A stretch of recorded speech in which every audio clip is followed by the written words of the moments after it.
ನೆನ್ನೆ ಹೇಳ್ದಂಗೆ ನಮ್ಮ ಅಮ್ಮಂಗೆ ಯಾವ್ದೋ ಒಂದು ಪಾಲಿಸಿ ಅಮೌಂಟ್ ಬಂದಿತ್ತು ಗೈಸ್. ಈ ಅಮೌಂಟ್ ನಮ್ಮ ಅಮ್ಮ 17 ವರ್ಷದಿಂದ ಕಷ್ಟಪಟ್ಟು ಕಟ್ಟಿದ್ದ ಅಮೌಂಟ್. ಸಿಕ್ಕಿರೋ ಈ ಚಿಕ್ಕ ಅಮೌಂಟ್ಗೆ ಏನಾದ್ರೂ ಗೋಲ್ಡ್ ಮಾಡಿಸ್ಕೊಂಡಿದ್ದಕ್ಕೆ ನಮ್ಮ ಅಮ್ಮ ಹೇಳಿದ ಮಾತು ಕೇಳಿ ಸಖತ್ ಎಮೋಷನ್ ಆಗ್ಬಿಟ್ಟೆ.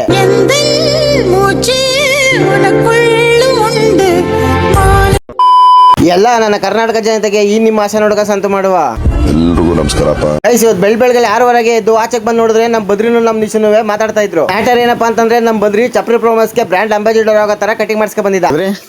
ಪ್ರೋ ಮ್ಯಾಕ್ಸ್ ಆಗಿದೆ.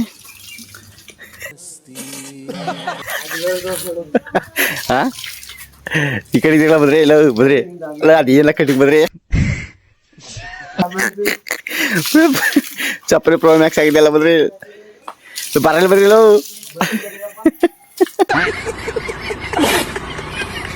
ಆಮೇಲೆ ಮನೇಲಿ ನಮ್ಮ ಅಮ್ಮನೇ ತಕೊಂಡು ಸೀದಾ ರುದ್ರಪಟ್ಟಣ ಬ್ಯಾಂಕ್ ಬಂದು ಕೂತ್ಕೊಂಡೆ. ಹಿಂದೆ ಇವತ್ತು ಶನಿವಾರ ಆಗಿರೋದ್ರಿಂದ ಬ್ಯಾಂಕ್ ಅಲ್ಲಿ ಜಾಸ್ತಿ ಜನ ಇರಲಿಲ್ಲ, ಅದಕ್ಕೆ ಬೇಗ ಅಮೌಂಟ್ ಕೊಟ್ಟರು. ಈ ಸಣ್ಣ ಅಮೌಂಟ್ ನಮ್ಮ ಅಮ್ಮ ಕಷ್ಟಪಟ್ಟು 17 ವರ್ಷ ಪಾಲಿಸಿ ಕಟ್ಟಿದ್ರು. ಅದ್ರಲ್ಲಿ ಬಂದಿದ್ದ ಅಮೌಂಟ್ ನಾನು ಇನ್ನೇನಾದ್ರೂ ಗೋಲ್ಡ್ ಮಾಡಿಸ್ಕೊಂಡಿದ್ದಕ್ಕೆ ನಮ್ಮ ಅಮ್ಮ ಹೇಳಿದ ಮಾತು ಕೇಳಿ ಸಖತ್ ಬೇಜಾರಾಯ್ತು. ಇಷ್ಟು ದುಡ್ಡು ತಾಂಡಿದಿಲ್ಲ, ದುಡ್ಡಲ್ಲಿ ಏನಾದ್ರು ಚಿನ್ನ ಪನ್ನೇರು ತಾಳಿವ ಮತ್ತೆ ಏನ್ ಮಾಡ್ತೀಯದ ಮಾಡಿಬಿಟ್ಟು ಹಂಗೆ ಇರ್ಲಿ ಅದು ಚೀಟ್ ಮತ್ತೆ ಏನೋ ತಾಡ್ತೀನಿ ಅಂದ ಸುದೀಪ್ಗೆ ಈಗ ಅಲ್ಲಕ್ಕಂತ ಅವನು ಹೊಸಿ ಜೋಡಿಸ್ಲಿ. ಅವಾಗ ಏನ್ ತಾಡ್ತಿ ಏನ್ ತಗೊಳಕ್ ಆಯ್ತದ ನಿಂಗೇನು ಬಿಡ್ವಾ?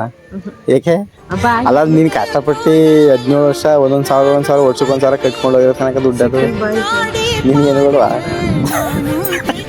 ಮತ್ತೆ ಯಾರಿಗದು ಯಾರಿಗೆ ಅಂಗಳಗೂ ಸೇರ್ಕೊಳ್ಳಿ ಬಾ ಅಲ್ಲಿ ಅಕೌಂಟ್ ಮಡಗಿ ಇರ್ಲಿ. ನಿಮಗ್ ಬೇಡ ಹಂಗ್ರೆ